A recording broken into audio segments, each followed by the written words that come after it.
আসসালামু আলাইকুম। আমি শারমিন হীরা, মম হিরাস কিচেনে আপনাদের আরও একবার স্বাগত জানাই।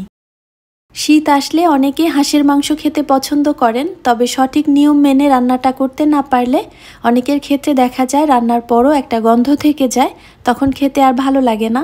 আমি চেষ্টা করেছি আজকের ভিডিওতে পুরো টিপস সহকারে হাঁসের মাংসের রেসিপিটা শেয়ার করার। আশা করছি ভিডিওটা আপনাদের উপকারে আসবে। শুরুতেই এখানে 1 কেজি হাঁসের মাংস কেটে ধুয়ে পরিষ্কার করে নিয়েছি। উপরে যে বড় লোমগুলো থাকে ওগুলো ফেলে নিয়ে চুলার উপরে হালকা একটু ঝলসে নিলে ছোট ছোট লোমগুলোও পুড়ে যায়। আর যে ভেতরে আরও ছোট যে লোমগুলো থাকে ওগুলোর উপরে শুকনা চালের গুঁড়া দিয়ে ঘষে নিলে খুব দ্রুত পরিষ্কার হয়ে যায়। এভাবেই আমি পরিষ্কার করে নিয়েছি।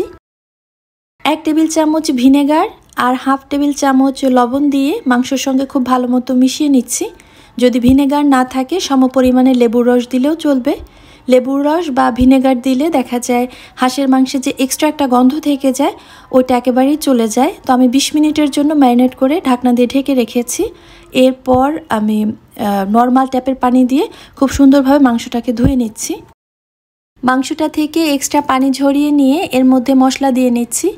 1.5 টেবিল চামচ আদা বাটা, 1.5 টেবিল চামচ রসুন বাটা, 1 টেবিল চামচ হলুদের গুঁড়া, 1.5 টেবিল চামচ শুকনা মরিচের গুঁড়া, 1/2 টেবিল চামচ ধনিয়া গুঁড়া, 1 টেবিল চামচ জিরা গুঁড়া, 1 টেবিল চামচ লবণ বা স্বাদ মতো লবণ, 2টা তেজপাতা 4 ভাগ করে নিয়েছি, মাঝারি সাইজের 3 টুকরো দারুচিনি, 9 থেকে 10টা ছোট এলাচ মুখ ফাটিয়ে নিয়েছি, 4টা লবঙ্গ, 10 থেকে 12টা গোলমরিচ।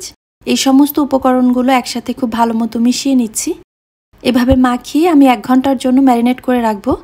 হাঁসের মাংস শুরু থেকে একেবারে রান্নার শেষ পর্যন্ত অনেকটা সময় ধরেই রান্না করতে হয়।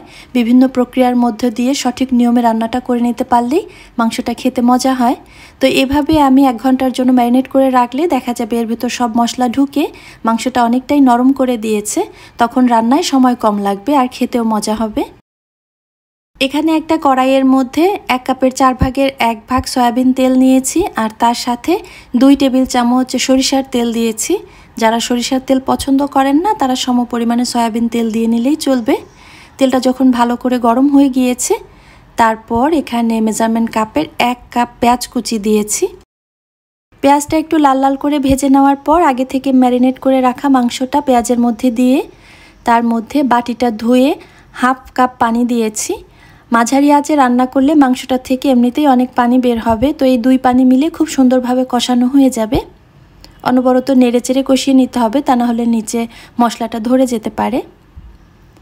যে পর্যায়ে এসে দেখবেন মশলা থেকে তেল আলাদা হয়ে গেছে আর ভাজা ভাজা সুন্দর একটা ঘ্রাণ এসেছে, সে পর্যায়ে এসে আগে থেকে গরম করে রাখা পানি, এখানে আমি 4 কাপ ফুটন্ত গরম পানি দিয়েছি। তার সাথে দিয়েছি 1 কাপ নারকেলের দুধ। যারা নারকেলের দুধ খেতে পছন্দ করেন না, অ্যাসিডিটির সমস্যা হয়, তারা চাইলে দুধের পরিবর্তে সমপরিমাণে পানি দিয়ে মাংসটা সিদ্ধ হতে দিতে পারেন। এ পর্যায়ে এসে আঁচ কমিয়ে একদম কম আঁচে ঢাকনা দিয়ে সময় নিয়ে রান্না করতে হবে। খুব দ্রুত করলে হাঁসের মাংস সিদ্ধ হবে না, পানি শুকিয়ে যাবে।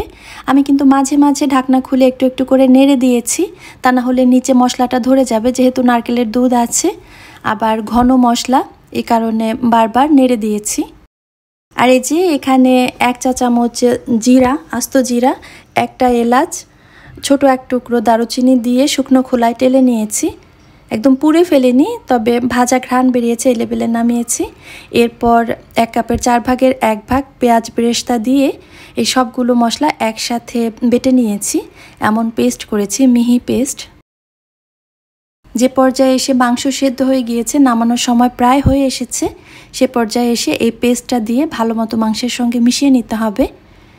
এটা দিলে মাংস থেকে এক্সট্রা সুন্দর একটা ঘ্রাণ আসবে আর সেই সাথে কালারটাও চেঞ্জ হয়ে যাবে, একটু ডার্ক টাইপের কালার হবে, দেখতে এবং খেতে অসাধারণ হবে।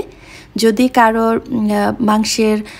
হাঁসের মাংসের গন্ধের ভয় থাকে এই মশলাটা অবশ্যই দেবেন, দেখবেন একটুও গন্ধ থাকবে না। আর কালারটা দেখে বুঝতে পারছেন কতটা সুন্দর হয়েছে, খেতেও মজা ছিল। আশা করছি এভাবে রান্না করবেন বাসায়। আর আমার ভিডিওটা ভালো লেগে থাকলে প্লিজ ভিডিওটিতে একটা লাইক দিতে ভুলবেন না। আর এই ধরনের রেসিপি আরও পেতে চাইলে আমার চ্যানেলটিকে সাবস্ক্রাইব করে নিতে পারেন। আজকের ভিডিও এখানেই শেষ করছি। আল্লাহ হাফেজ, আসসালামু আলাইকুম।